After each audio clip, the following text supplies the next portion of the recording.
Price's law. Here's Price's law. This is something to hammer into your heart.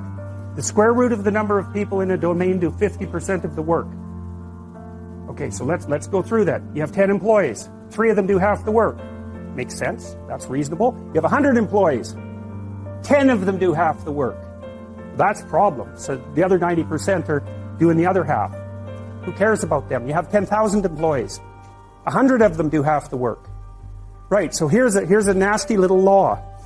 As your company grows, incompetence grows exponentially and competence grows linearly.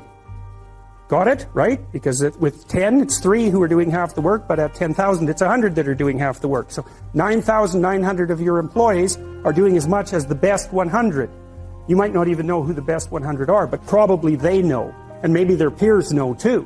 And so one of the things that's really interesting when big companies start to shake, which means maybe they've had a bad quarter or 2 bad quarters, and the stock price starts to tip down, and the hot people who have options are not very happy about that, and maybe they start to announce layoffs, all the 100 people who have opportunities leave.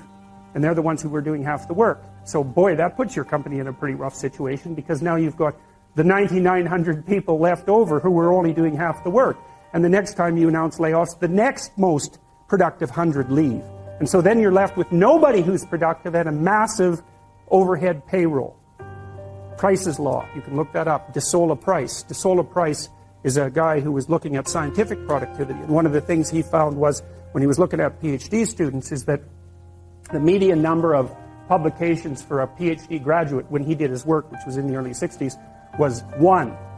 Okay, half as many had 2, half as many as that had 3, half as many as that had 4. It's a real step down. And one of the corollaries of that is that there's a certain number of people who are hyper-productive, and that's these people out here. And if you were graphing the distribution, let's say you graphed how many people in a population of 300 had $10,000 in a savings account. It would look very much like this. Some of them would have, most people would have like no savings whatsoever. The median person would have no savings whatsoever. And then you go up here where the 1% is, they have all the money.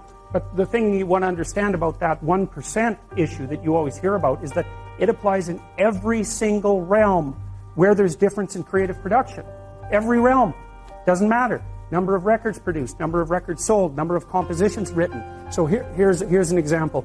5 composers produce the music that occupies 50% of the classical repertoire, right? Bach, Beethoven, Brahms, Tchaikovsky, Mozart, that's right, those 5. Okay, so here's something cool. So you take all the music those people wrote.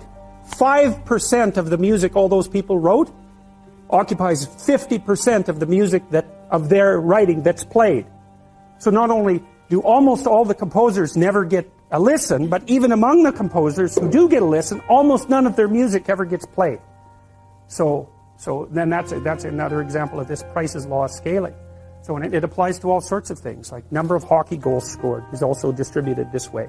Number of basketballs successfully put through the hoop follows the same distribution. Size of cities follows the same distribution. It's a weird law, and you can think about it in part. Why does this happen? Well, imagine what happens when you play Monopoly. What happens? Everybody has the same amount of money to begin with, right? So then you start playing. It's basically a random game. Well, some people start to win a bit, and some people start to lose a bit. And then if you win, the probability that you'll keep winning starts to increase. And if you lose, your vulnerability increases as you lose. And then maybe you've got, say, 6 people playing Monopoly. Soon one person has 0. What happens when they have 0?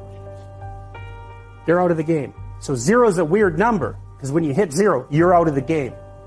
So then if you keep playing, people start to stack up at 0, right? What happens at the end of the game? One person has all the property and all the money, and everyone else has none. Right, that's what happens if you play an iterated trading game to its final conclusion. And that's part of the law, in a sense, that's underlying this kind of distribution. So it's not a consequence necessarily of structural inequality. It's built into the system at a deeper level than that.